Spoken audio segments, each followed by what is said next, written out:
Hello and welcome to our 80th episode of our COVID webinar series here at the Royal Society of Medicine. My name is Claire Bayntun. I'm a clinical consultant in global public health and I'm Vice President of the Royal Society of Medicine. Before we start, I'd like to let you know that this is a pre-recorded webinar and thus we will not be using the Q&A live function. This has been necessary to accommodate the availabilities of our speakers. Today, we will discuss the global pandemic response now and looking to the future, and I am joined by two leading voices from the global stage. Professor David Heymann is a distinguished fellow in the Global Health Programme at Chatham House and previous Assistant Director General for Health Security and the Environment at the World Health Organization. He has been an advisor to the Director General for all the major epidemics and pandemics in the world over the last decades. Welcome, David. Thanks, Claire. And we have Dr. Chikwe Ihekweazu. He is Director General of Nigeria Centers for Disease Control and previous Acting Director of the Regional Center for Disease Control of West Africa. Chikwe is a key leader in health on the global stage. He's able to speak to the perspectives of the African continent and beyond. Welcome, it's a pleasure to have you with us, Chikwe. Thanks. So I'd like to start by setting the scene. Where are we now with the pandemic? David, could I come to you for a global overview? Well, Claire, I don't think that anybody has any doubt that this infection is now becoming endemic, at least in the short term and probably in the long term. What that means is that we need to learn to live with the virus.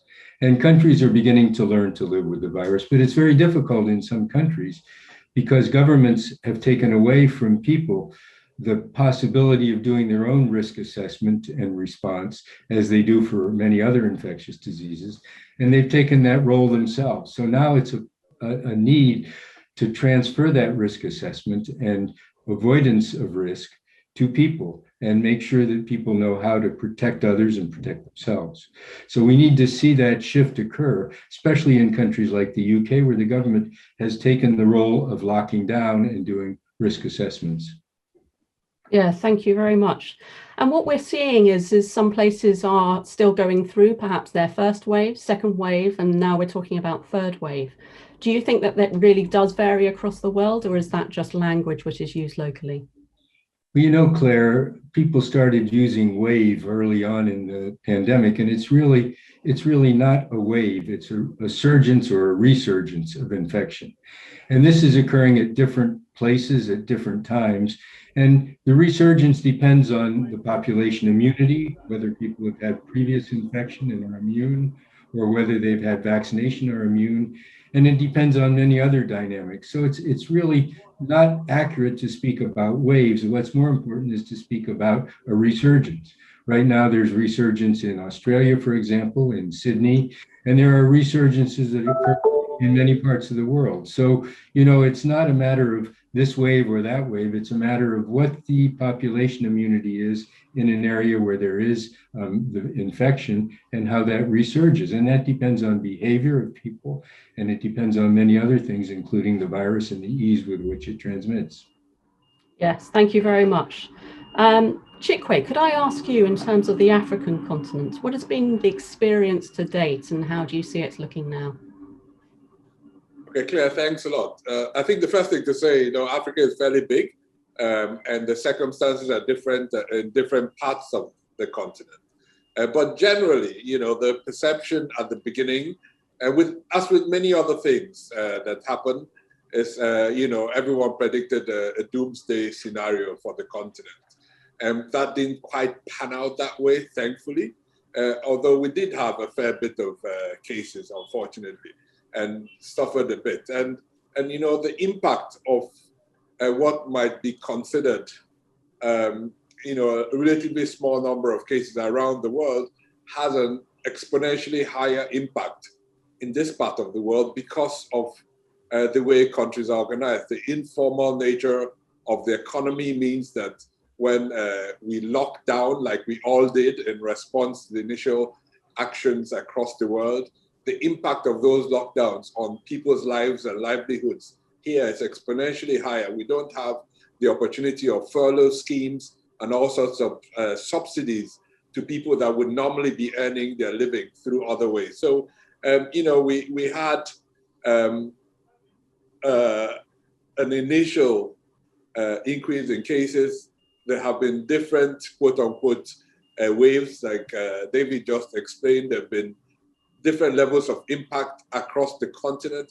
West Africa has had a fairly different experience from South and East Africa, where right now we're having a resurgence of cases, and there are all sorts of reasons around that. So I do think there's a lot more nuance to what has happened on the continent, and requires a lot more research moving forward on what firstly has led to see whether there are any biological factors that have led to the unique transmission patterns that we've seen on the continent. But also, there might be something about how people live, the nature of our cities, the nature of mobility, and many other interesting determinants of transmission that will be interesting to tease out over the next few months and years, really.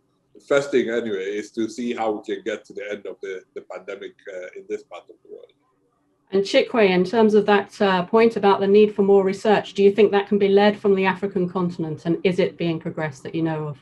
Oh, absolutely. I think it's clear to all of us, if there's one lesson that we've learned from this pandemic, which we maybe should have learned much earlier, is that when push comes to shove, you're really on your own.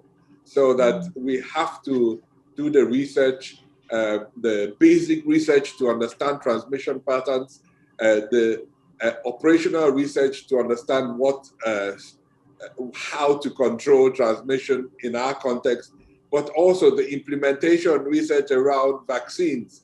Right now, on the continent, there's hardly any vaccine manufacturing capacity at the moment.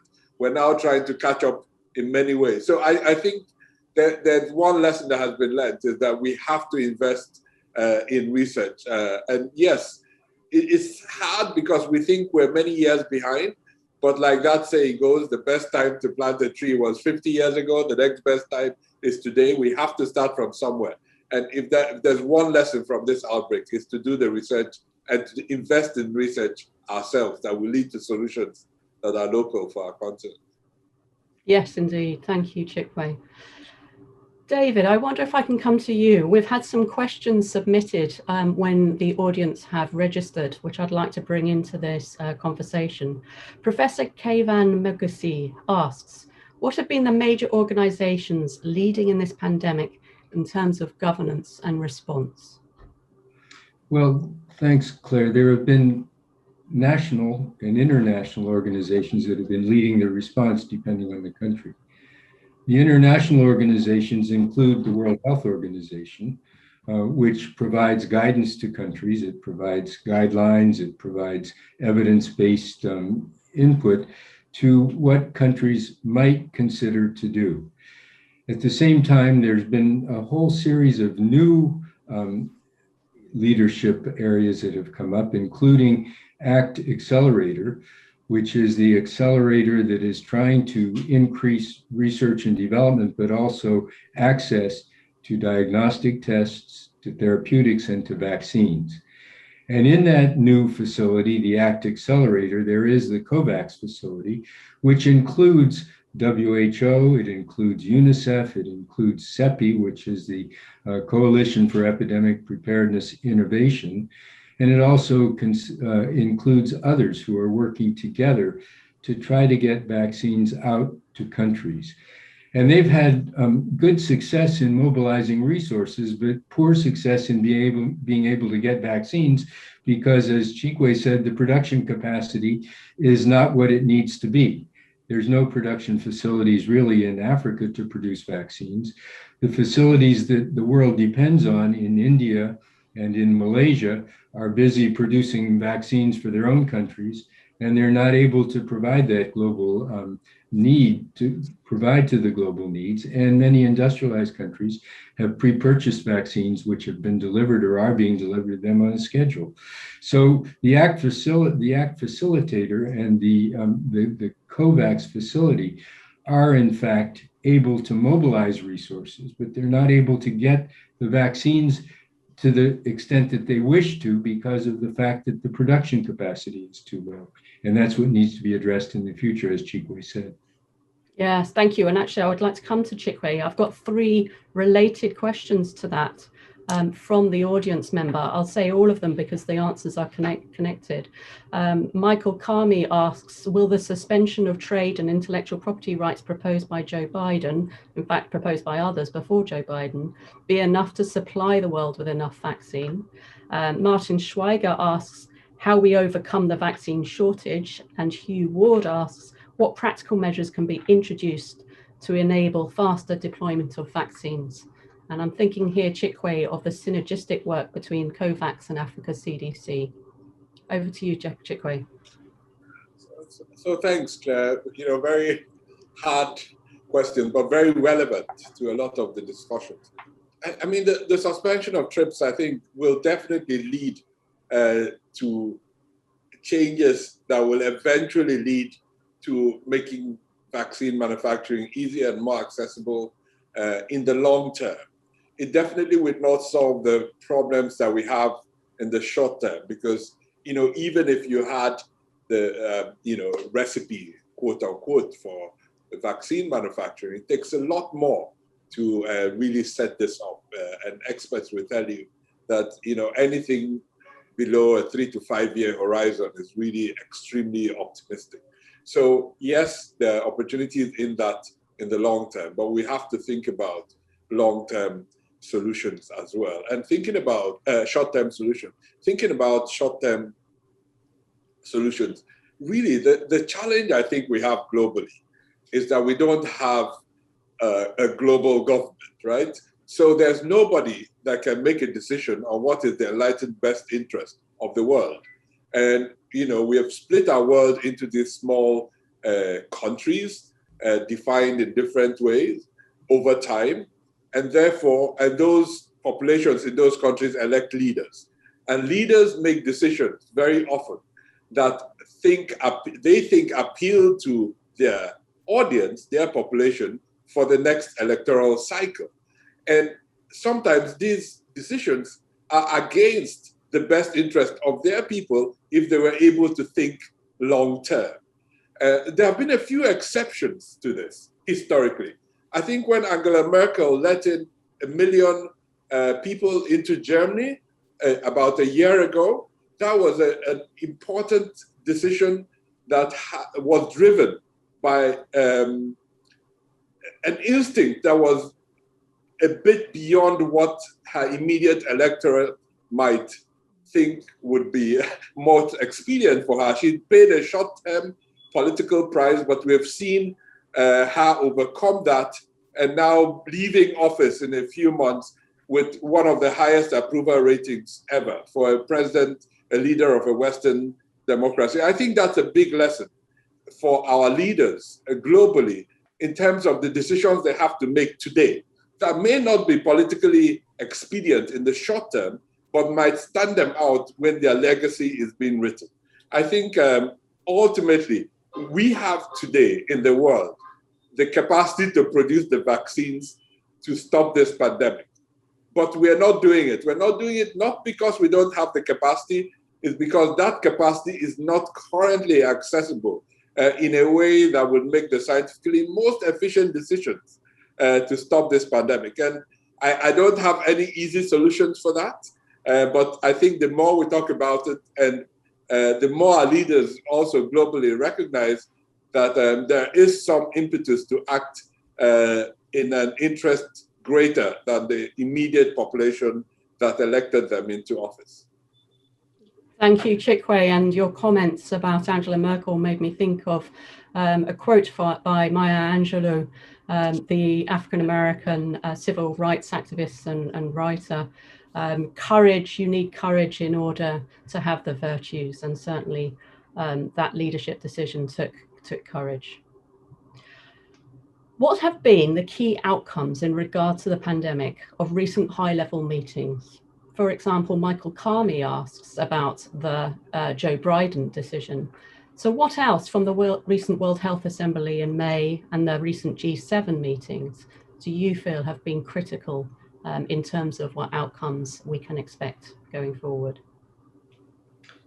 Well, Claire, I think, there have been a lot of investigations and studies about what's gone well and what's gone right so far in the pandemic. And those are very important because they give independent views of what has been done and what might be done in the future. Remembering, as Chikwe said, that there is no world government. We have to work together, and we have to have the will to work together, and the will to not only protect our own people if we're a sovereign country, but to work to protect others, because that's also protection for ourselves.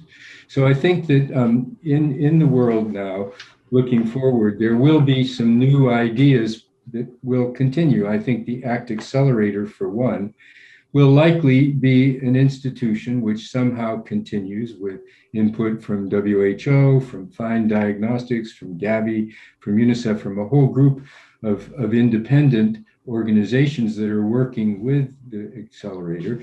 And this is the way that partnership can be made to make sure there's more equitable research and more equitable distribution of goods.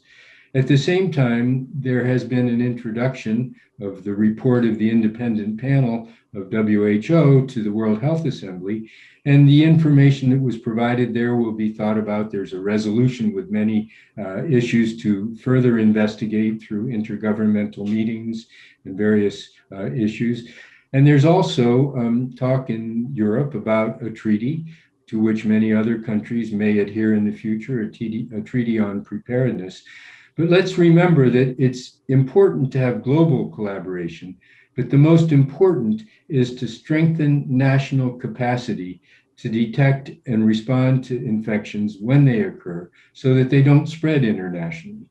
And that's where the global community has fallen down in the past. There have been many efforts in partnership to develop the capacities in countries, but some of the donor agencies have chosen one part of that to strengthen. Some have not provided any funding at all. Some have used different priorities. And so we're not seeing that support to countries or the engagement in many countries to develop the core capacities that they need and that are actually a requirement of a treaty, the international health regulations. So what we need to do is make sure that as we move ahead, it's not moving ahead with new inventions globally. It's really strengthening country capacity. And the global institutions should be making sure that there's equitable distribution of things that are necessary for countries to have that capacity. Thank you, David. And indeed, the importance of whether this is a new era for multilateralism is something that I'd like to come to in this discussion.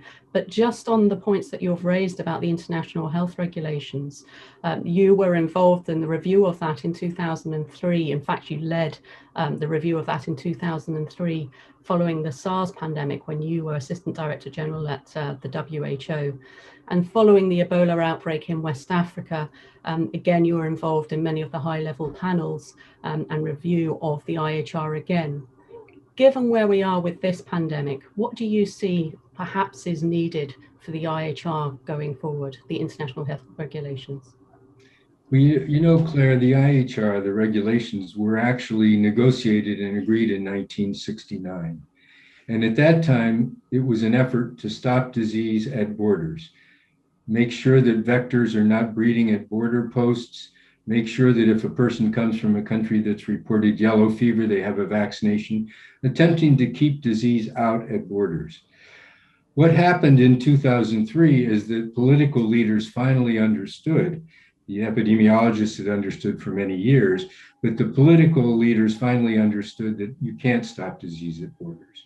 And so the renegotiation of the international health regulations focused on developing country capacities to do the job, to detect and respond rapidly. And it also provides within the regulations a safety net so that if countries can't stop a disease, there is a global effort to work together to do that. So that's the way the regulations have been revised based on a successful global response to the SARS outbreak. But now we see that those regulations have not pulled the people together the way they should be doing. And so there's been more examination of the regulations and more revision, and we'll see what that brings in the future. Thank you. Thanks very much. Chikwe, what has been the role of the WHO emergency programme? It's evolved initially as a result of the Ebola West Africa outbreak. How might this relate to the role of Africa CDC on the continent? Well, thanks, Claire. You know, these are some part of my answer would be internal for WHO, so I won't go into all the detail, but I do think that the emergencies program, being the first program, I think, in WHO that was imagined after the Ebola outbreak, and the way it is structured across having a similar level of responsibility and to an extent, a similar level of expertise and prioritization across the three levels of the organization, is in a way the way the entire organization should be structured, but is not. So I think that program really has, how it has evolved is a good sign for the future in terms of what we need from WHO. We must learn lessons from this outbreak. We must resource the program globally. When I say we, I mean we as a global community, make sure the program is resourced to do its work. But like David said, the ultimate primary initial responsibility of prevention, detection, and response lies with countries, and often in countries at the subnational level. And WHO's responsibility is to make sure that countries are in a good place to do so. I think one of the shocks post-Ebola was a kind of extraordinary drive for WHO to do everything themselves in order to protect the world. And I think we've almost gone a little bit too far in that expectation. And the expectation is not for WHO to be in front. It's for WHO to have the expertise, resources, capacity, sometimes emergency stockpile to support the first responders and to only get involved directly themselves in situations where that is not possible because of conflict or whatever other reason stops that from being possible with the country team. And I think in the African context, with the development of the Africa CDC, in a way, I think the Africa CDC is in a good place to have such to have the World Health Organization in a place it was by the time it was ACDC came up. And what I would look forward to is a much stronger collaboration between these two organizations to define their roles in the continent that has a lot of health security needs and where there's a lot of work to do. And sometimes we've found some misalignment in priorities between both organizations. I think that is changing now as ACDC gains in maturity and prominence. And I think there's a real opportunity for them to work together to address the needs of our continent. But for both organizations, is to always recognize that the owners of the problem should be in front of the solutions. And their roles are to support in different ways in us getting to those solutions. My last comment on this, just building on what David said on the IHR, you know, a lot of the work that we do, if you don't do it in the past, you don't recognize the problems of the future, and therefore you don't fix them. So I think the preeminent work done in 69, in 2003, has led us to the opportunities of where we are now in terms of strengthening the context. And, you know, all the global institutions that have been created, from the Global Fund to Gavi, that have all supported health security are incredible. Now we must learn lessons from what failed or didn't work as successfully during this pandemic and see how to plug some of the remaining gaps. But I always want to state that, you know, we build on the success of our predecessors and preceding ideas into the future. And if those, you know, incredible changes that now seem self-evident had not happened, we might not be in a position to try to fix the small remaining gaps moving forward. Thank you, Chikwe, and your comments make me think of the success and importance of Africa CDC. No doubt it has emerged because of the Ebola outbreak in West Africa, and it has really stepped up in this pandemic. May you just share some insights into the collaborative approach that they've taken, and indeed, I will say it, how it contrasts with other regions of the world. Yeah, I cannot imagine how we would have responded to this outbreak last year without the Africa CDC, to be honest, right?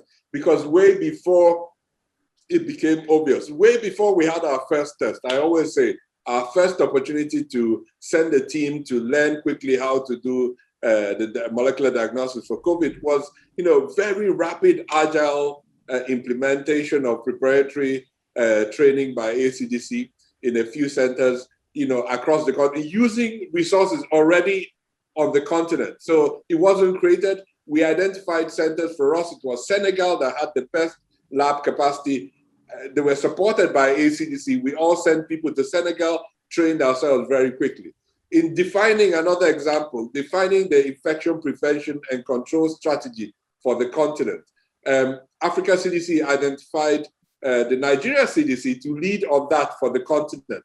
So they supported us. We mobilized our resources. We did it on behalf of ACDC, but then supported the rest of the continent in everything relating to developing IPC protocols to respond to the continent. So one thing is about Africa CDC, the growth of the organization itself, but secondly is how it mobilizes resources within the continent to support the response in the continent. And that is something we have never done effectively before. It had always previously been north to south, but now we have seen increasingly a capacity to support each other across the continent, and that has been facilitated by the Africa CDC. And I think it's through that, and because of that, that they're now getting the recognition and support they deserve to move this agenda forward. Wonderful. Thank you. And a real testament to what has been achieved with the Africa CDC. And I will just add to that in terms of the important work of the COVAX initiative delivering vaccines. It has nonetheless been reliant on Africa CDC and working synergistically with that. Do you want to just comment on that, Chikwe, the role of Africa CDC in supporting that initiative?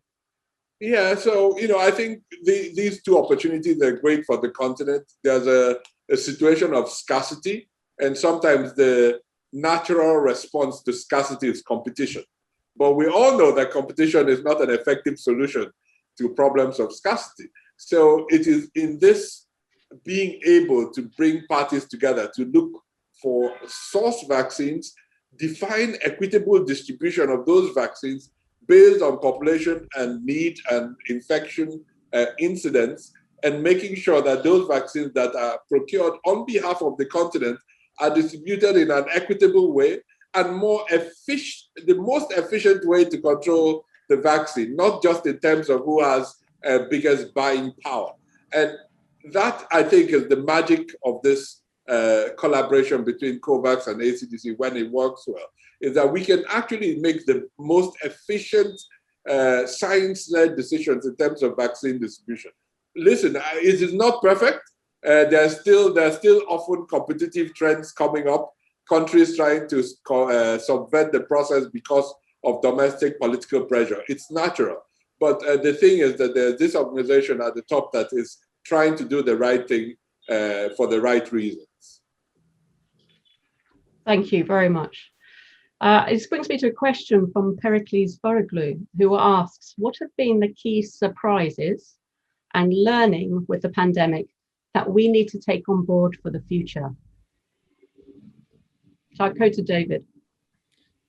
Okay, thanks, Claire. One of the biggest surprises has been the fact that the political leaders have not always been willing to listen to the public health leaders. And as a result, they've done activities that maybe the public health leaders would not recommend. And we could go back to the very beginning of the outbreaks. In Asian countries, the public health leaders already had established the fact that there was an outbreak in China that could be a risk to them. And by the 20th of January, they were detecting and responding to outbreaks. Countries in other parts of the world were experiencing outbreaks at the same time, but they weren't detecting them, or if they were detecting them, they were watching to see what would happen. And then it became an issue of when transmission really began to increase in many parts of the world, it became an issue of hospitals. And so instead of saying we are going to do the best possible practice we can to prevent people from getting infected and to prevent them from dying, it became an issue of we need to protect our hospitals. And so everything that was going on was aimed toward protecting hospitals to make sure that they could take care of patients. And that included, as we know, lockdowns in many countries, which followed the model of China and not the model of the other countries in Asia, South Korea, Hong Kong, Taiwan, other places where they were actually able to deal with this epidemiologically. And African countries as well were watching for outbreaks and were stopping them, whereas many other countries had these lockdown procedures, which may not have been recommended if they had been listening closely to the public health leaders. Why the public health leaders missed this in many countries at the start, I can't answer. But that's a big surprise to see that countries with excellent public health institutions were just watching what was happening and not reacting until it was in many ways too late to really control the entrance of this virus into their countries. And I think that might relate to another question, which is in regard to our pandemic preparedness checklists. Countries that score very highly on those, and indeed on the international health regulations with joint evaluations, external evaluations, have not necessarily performed well. Any comment on that, David, as to what's going on?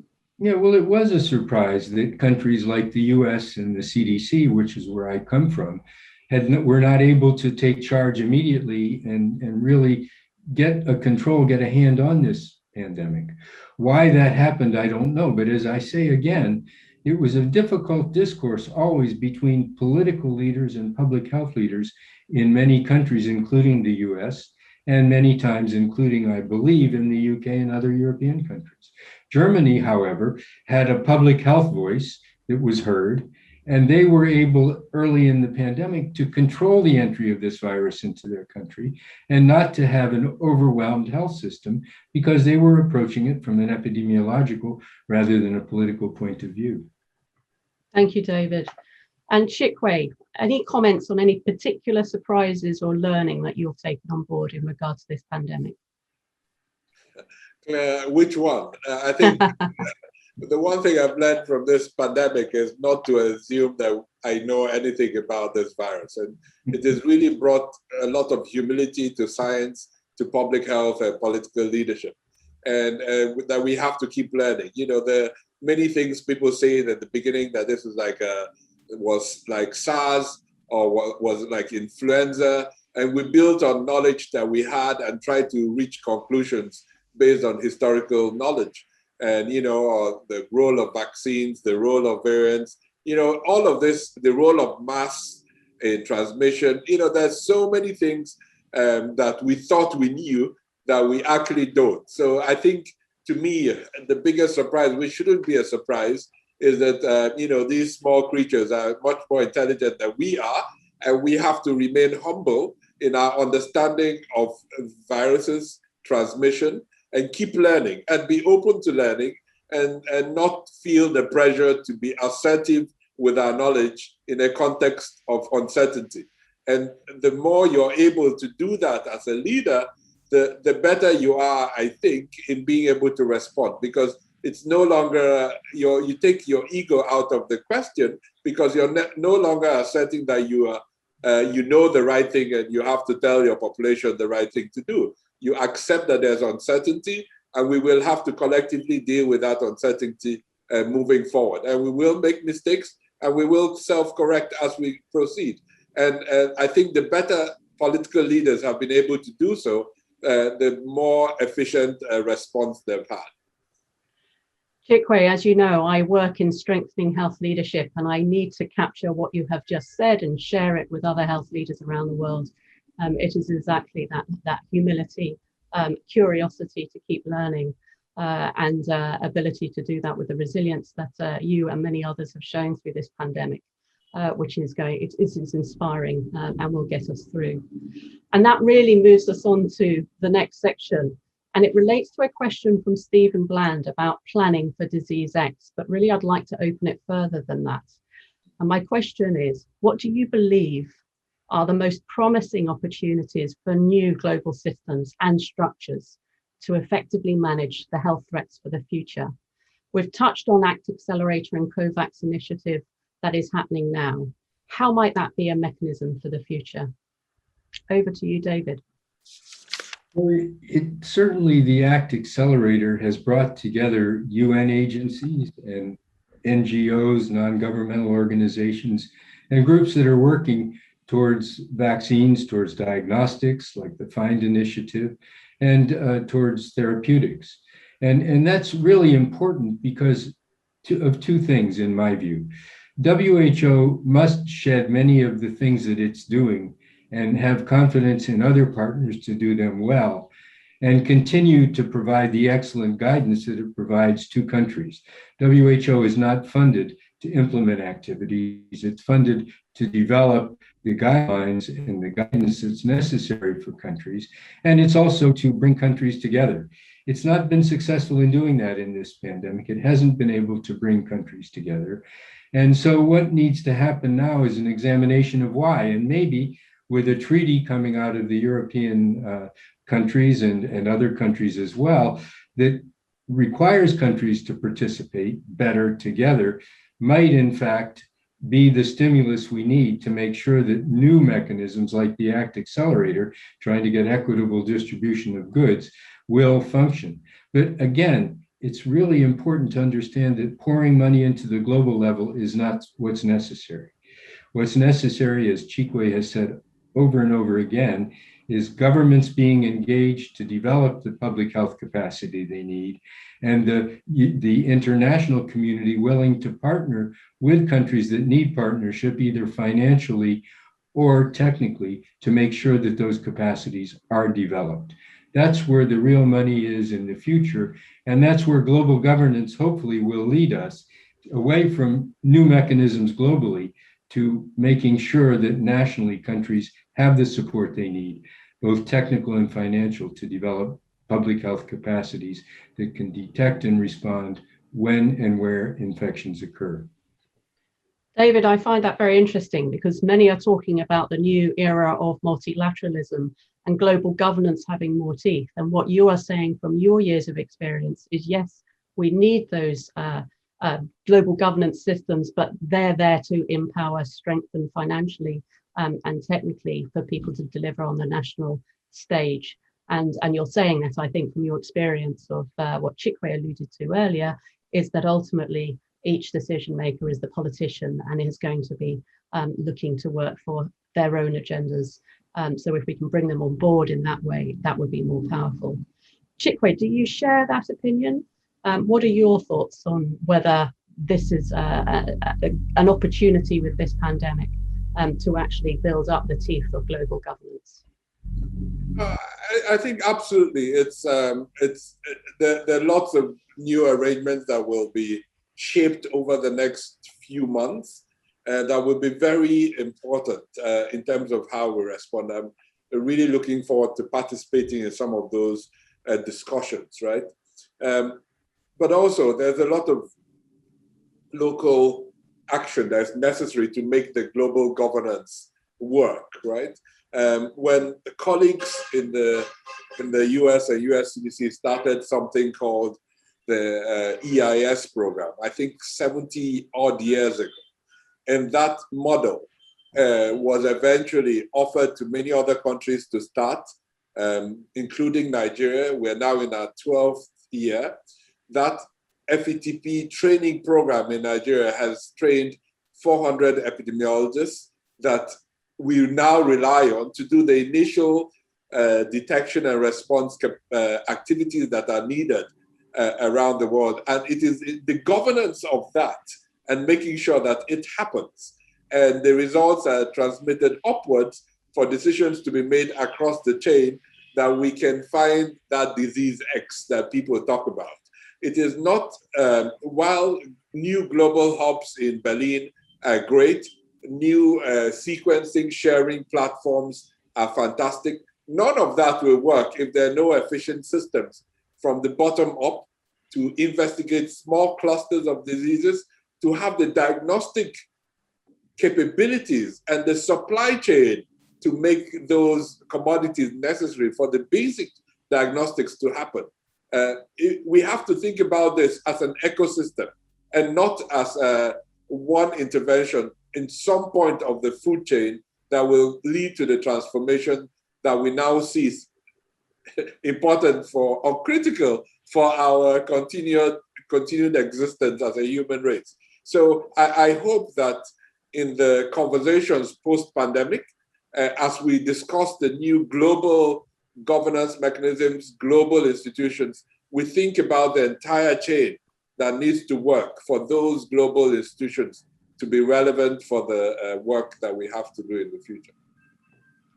Thank you, Chikwe. And I will share with the audience after this, those who are registered, a number of documents that will give more detail to some of the institutions you mentioned there. So such as the hub in Berlin is for pandemic and epidemiological intelligence that was announced in May.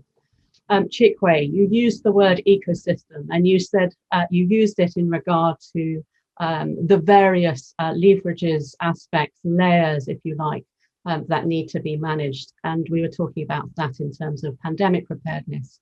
I wonder if I can push you both a bit further. In terms of these high-level talks and decision-making, these new initiatives that are being developed, how do we make ourselves fit for the future in terms of health?